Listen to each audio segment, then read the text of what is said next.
जय जगन्नाथ नमस्कार। चलतु देखा आज रेसिपी। आज मु आपण मानू देखाइबी पोटाटो फ्राइज बा आलू फ्राइज रेसिपी। बिल्कुल नुआ उपाय घरे बनाई खातु ना आपण मानू सिझाइबा पड़िबो ना सुखाइबा पड़िबो। एही रेसिपी को मु एते सहज उपाय आपण मानू बनाई देखाइबी। आपण माने मो वीडियो देखिला परे जानि परिबे। एही रेसिपी पूरा पूरी सीक्रेट रेसिपी। आपण माने वीडियो देखिला परे जानि परिबे यह केते सहज रेसिपी। बिल्कुल होटल परी क्रिस्पी कुड़कुड़िया पोटाटो फ्राइज।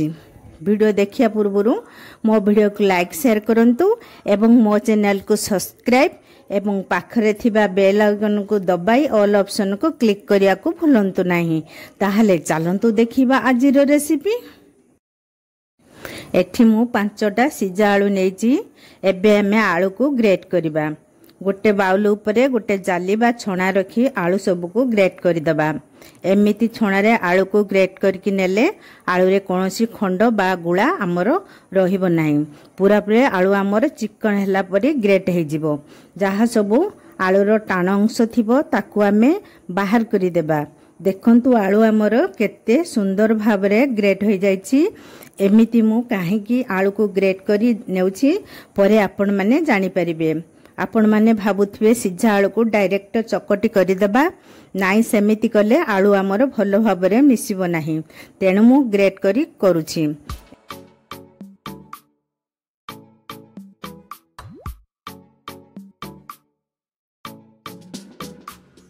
एठी हमर 5टा जाक आलू ग्रेट हो जाइछि।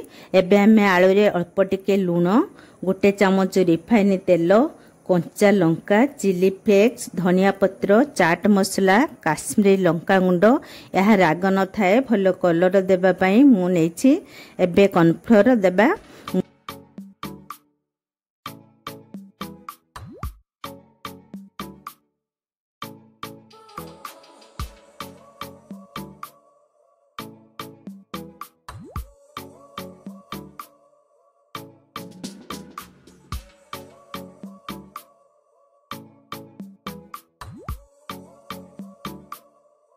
मुठी 3 चामच कॉर्नफ्लोर नेछि, 2 चामच मैदा आ गोटे मैगी मसला।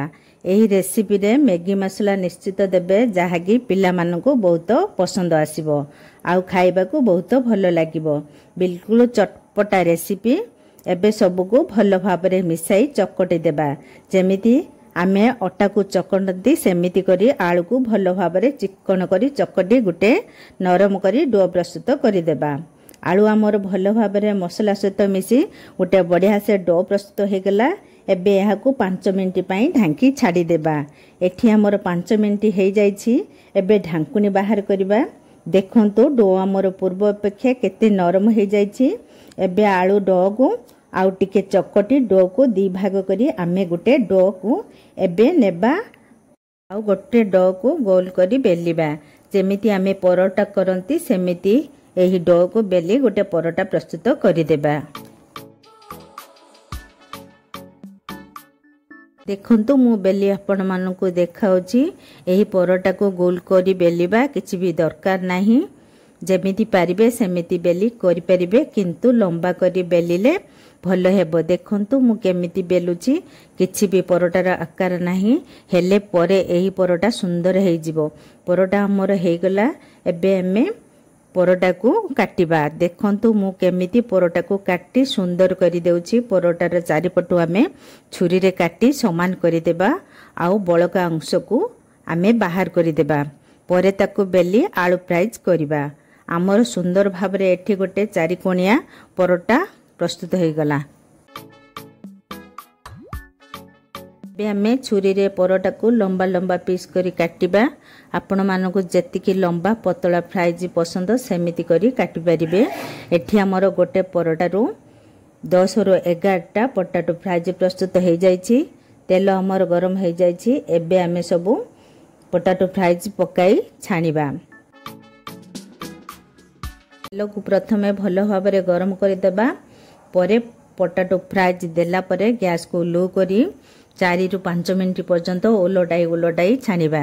गैस को बिल्कुल हाई करबा नहीं। नहेले आलू आमर ऊपर पूरापूरी कलर देखाଯିବ किंतु भितरे पूरापूरी नरम थिबो।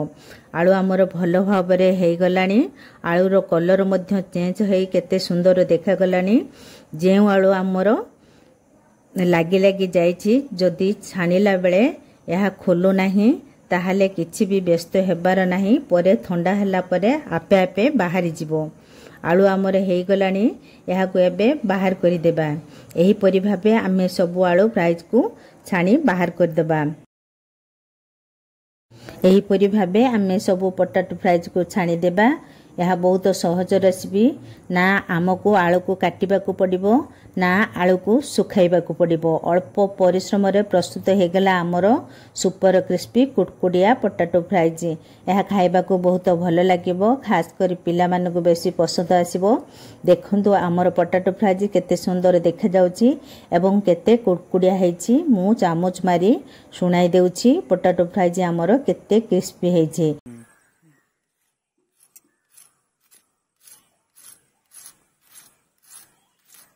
यह को घरे थरे निश्चित बनाई खातु एवं केमिति लागिला मते कमेंट करी जणांतु।